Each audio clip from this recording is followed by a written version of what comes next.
Revelation chapter 12. The Woman and the Dragon. A great and wondrous sign appeared in heaven. A woman clothed with the sun, with the moon under her feet, and a crown of 12 stars on her head. She was pregnant and cried out in pain, as she was about to give birth. Then another sign appeared in heaven, an enormous red dragon, with 7 heads and 10 horns, and 7 crowns on his heads. His tail swept a third of the stars out of the sky and flung them to the earth.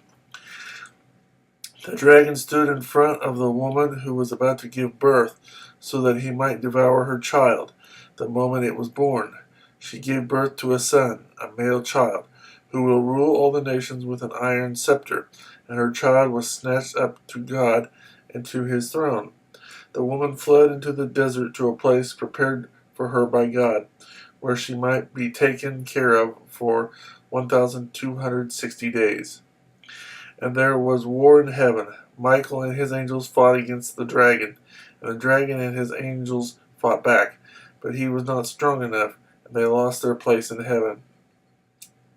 The great dragon was hurled down, that ancient serpent called the devil, or Satan, who leads the whole world astray.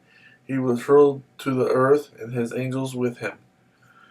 Then I heard a loud voice in heaven say, "Now have come the salvation and the power and the kingdom of our God, and the authority of his Christ.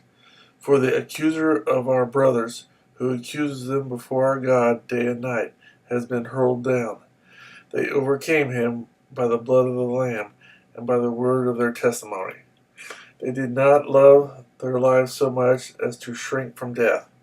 Therefore rejoice, you heavens, and you who dwell in them. But woe to the earth and the sea, because the devil has gone down to you. He is filled with fury, because he knows that his time is short." When the dragon saw that he had been hurled to the earth, he pursued the woman who had given birth to the male child.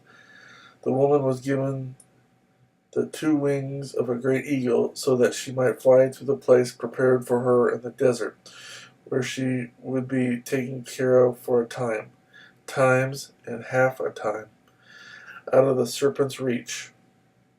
Then from his mouth the serpent spewed water like a river to overtake the woman and sweep her away with the torrent.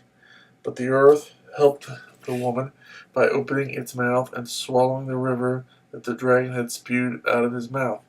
Then the dragon was enraged at the woman and went off to make war against the rest of her offspring, those who obey God's commandments and hold to the testimony of Jesus.